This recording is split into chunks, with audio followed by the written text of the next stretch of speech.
Greetings, I'm Gloria, a 34-year-old woman.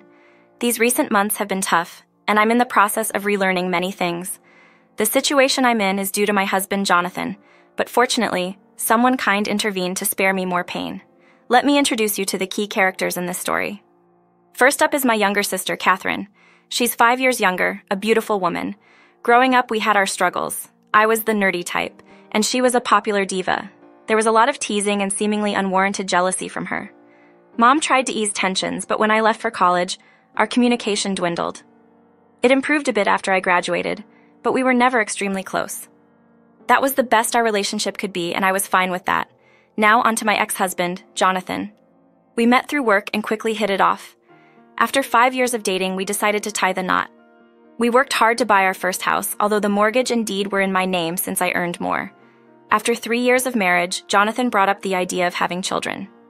He asked me, "Honey, I've been pondering something and I want you to consider it with an open mind. What do you think about starting a family of our own?" Hey Jonathan, you're aware of my thoughts on this matter. I know we've got the funds, but imagine having a couple of little ones running around. It sounds adorable, right? However, looking after kids involves a significant amount of effort and responsibility. We take pride in being diligent and reliable individuals. Come on, allow me some time to ponder this, all right? I assure you, I'll do everything in my power to assist in caring for them. Just keep that in mind. Although I wasn't initially enthusiastic about having children, I eventually gave in because Jonathan kept bringing it up. Our firstborn, a son, came along, and 5 years later, our daughter joined the family. Initially, Jonathan was supportive, but circumstances shifted. I found myself taking on all the responsibilities at home, including caring for the kids. Following the birth of our first child, Jonathan urged me to quit my job due to his promotion, leading to a higher income. I hesitated initially, but eventually embraced my altered lifestyle. To ward off monotony, I began organizing dinners, frequently inviting my mom, sister, and mother-in-law Brenda when she visited. Despite the difficulties, I discovered solace in my fresh start, enjoying meaningful moments with my family. Jonathan and I were doing well, although I went through some tough times after delivering our second child, nearly facing a life-threatening situation. I believed everything was fine, but I was mistaken. While tidying up the house, I came across underwear that didn't belong to me. My heart dropped, and the lingering question in my thoughts was whether I fell short of being sufficient for him. I noticed a shift in how I acted after our second child was born. It's been more than a year now, and I still feel the lasting impact of giving birth. Even though I've been going to therapy and making gradual progress, it doesn't seem like it's sufficient. The surprise hit me when I found out that Jonathan, my husband, was being unfaithful. Fueled by feelings of anger and betrayal, I wanted to understand. So I initially sent Jonathan a photo of some discovered underwear, asking for an explanation. Feeling dissatisfied, I ventured into his laptop, logging into his social media accounts and examining his chats. At first, I couldn't find any signs of unfaithfulness, which left me even more puzzled. Determined, I went through each chat meticulously, though I questioned the rightness of my actions since I knew everyone in his contacts. It was during this thorough search that I stumbled upon something unsettling. My sister's contact ID was consistently present. Initially brushing it off, I eventually chose to explore their conversations. To my dismay, the chats were filled with intimate photos, declarations of love, and plans for Jonathan to end our relationship. The shock hit me hard. I couldn't believe my sister was part of such a terrible betrayal. Despite our rocky relationship in the past, this betrayal took things to a whole new level. My initial reaction was intense disgust, leading to an involuntary bout of vomiting. In my second attempt to make sense of it all, I tried calling Jonathan, but he remained unresponsive. Frustrated, I decided to dial my sister. "What's going on?" I asked, holding back my anger. "Don't give me a casual, 'Hey, what's up? What's bothering you?'" she replied nonchalantly. "I might not know exactly what's bothering me, but I do know that I'm staring at a pair of your panties in my bedroom right now," I said, a mix of disbelief and anger in my tone. Have you been spending time with Jonathan recently?" "Oh yeah, for a while now." "Why? Come on, everyone's talking about how you've become a bit uninteresting, so you decided to be with my husband. Didn't even the fact that I'm your sister make you think twice? Look into my eyes. I was actually doing you a favor. I was diverting Jonathan's attention away so you could focus on looking after your kids. Are you thinking straight? That's the most senseless thing I've ever heard. Listen, we didn't intend for it to get this out of hand. Okay, I only did it because he kept making advances at me, and well, he's a nice guy. All right, I admit it, but he was my husband. Why would you actively contribute to tearing our family apart? I only want what's right for Jonathan. If I'm the right person for him, then that's fine. You behaved horribly." I hung up the call right after that. I couldn't believe her nerve. I just stayed in bed and cried for a while.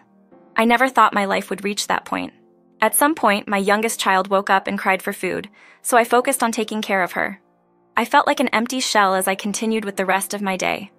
I couldn't let my kids sense that something was seriously wrong. It wasn't something for them to be concerned about. I picked up my older kids from school and prepared dinner for the four of us. The children kept asking about their dad, and I had no comforting response. Resorting to a fib, I informed them he was working late. As the clock neared 12 at night, concern replaced my initial anger. Jonathan had not returned home yet.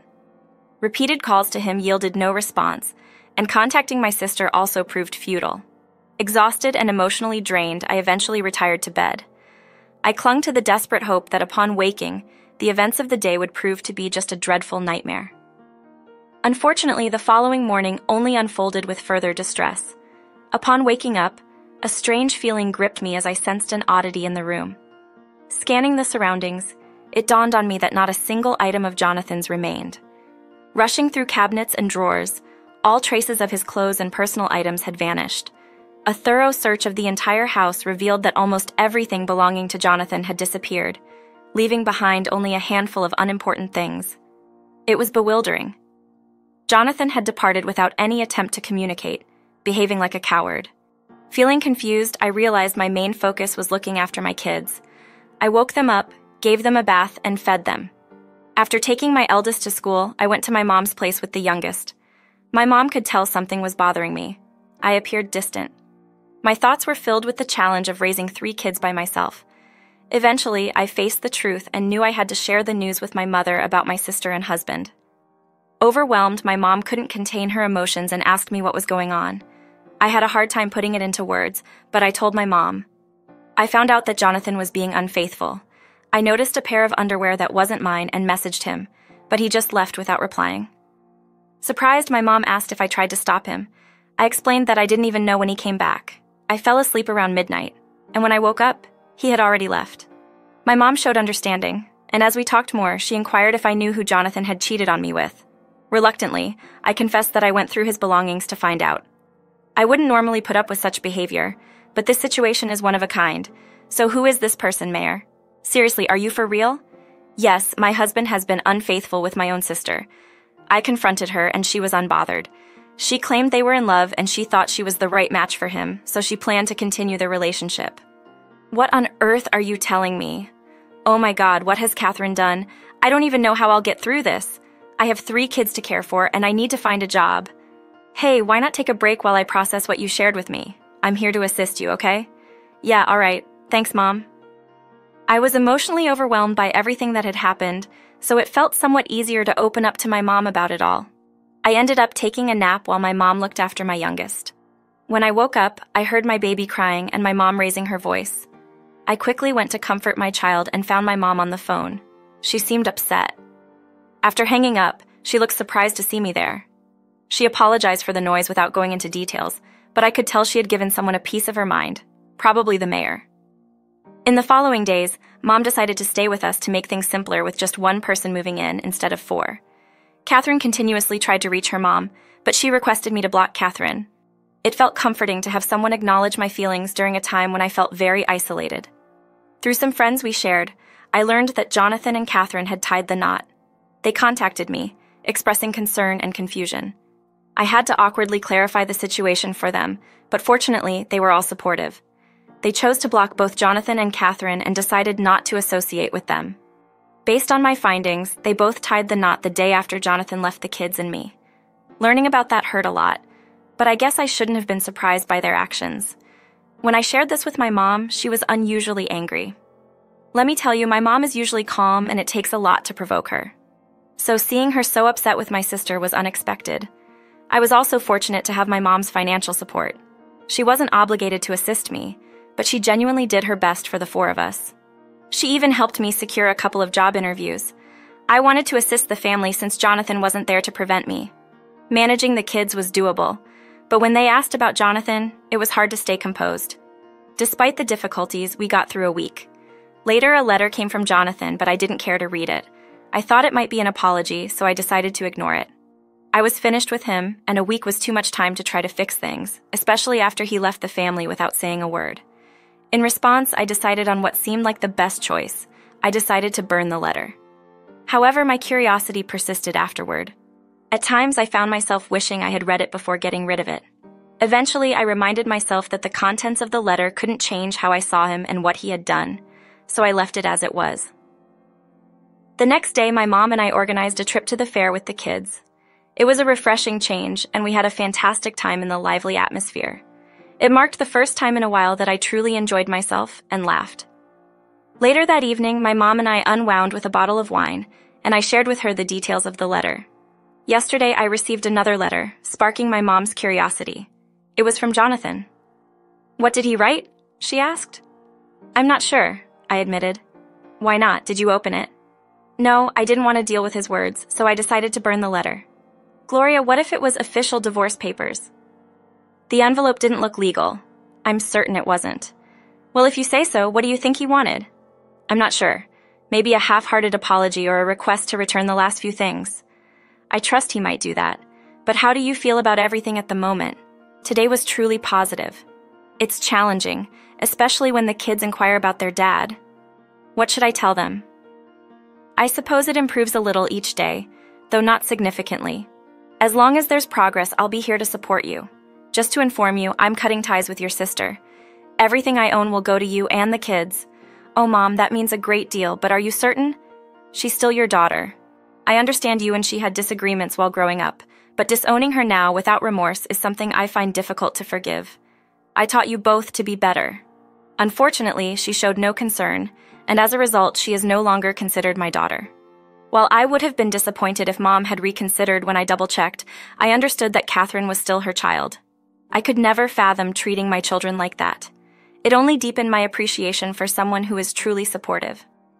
After 5 days, a knock interrupted my routine. It puzzled me since I hadn't anticipated any visitors, and aside from Mom being at work, our home seldom hosted anyone. Approaching the door cautiously, I discovered 3 men dressed in black suits. Inquiring about their identity, they revealed themselves as lawyers and conveyed that they had something for me. Handing over a note along with a $500,000 check, my jaw fell open in disbelief. Attempting to protest that it must be an error, they reassured me it wasn't and urged me to peruse the note. The opening lines read, "Thank you for saving me." As I continued reading, I realized the generous gift was from my mother-in-law. Brenda wrote in her letter that she arrived in town 5 days ago to see us, but no one was home when she came by. She called Jonathan, and he tried to act like he was entering the house, but his keys didn't work. Brenda sensed something was wrong and questioned Jonathan, who eventually confessed to his odd behavior. Upset by his actions, she detailed in the letter that she had designated all her inheritance for me and her grandchildren, expressing gratitude for preventing her from making misguided choices. Subsequently, lawyers informed me that Brenda had succumbed to a terminal illness the day before. She wished for me to possess the funds, ensuring the well-being of her daughter-in-law and grandchildren. Brenda had consistently stood up for what was just, and despite Jonathan's fear of her, he found solace in her presence. A few days afterward, Jonathan phoned me, questioning why I wasn't at home that day. Perplexed, I inquired when he had made the request. Jonathan mentioned a letter he had dispatched, urging me to act as if we were our former selves during his mother's visit. I then grasped that I never got the letter because he had deliberately destroyed it. "I didn't get a chance to read it before you took it from me. My mom wanted to make my life easier by leaving me an inheritance, but you took it away because you're a selfish person with a lot of money. It's really sad, especially since you left your family and only got in touch when it was about the inheritance. Dear can't be stopped. I did what was best for myself, and your mom did what was right for us. Please don't contact me or the kids again. Bye-bye." After that, things happened quickly. I gave Jonathan the divorce papers and got full custody of the kids. Jonathan attempted to contest the inheritance, but Brenda confirmed that I was the rightful receiver, and Jonathan's attempts were not successful. Both Jonathan and Catherine tried to convince and emotionally persuade me to split the inheritance, but I stayed strong and said no. Life has become easier since we got the money. I saved a big chunk of money for my kids' college funds and wisely invested some more. My mom retired and I've started working again. The kids have accepted that their dad won't be coming back, and when they're older, I intend to share all the details with them. Though I'm still dealing with the pain, I realize the only way to go from here is up.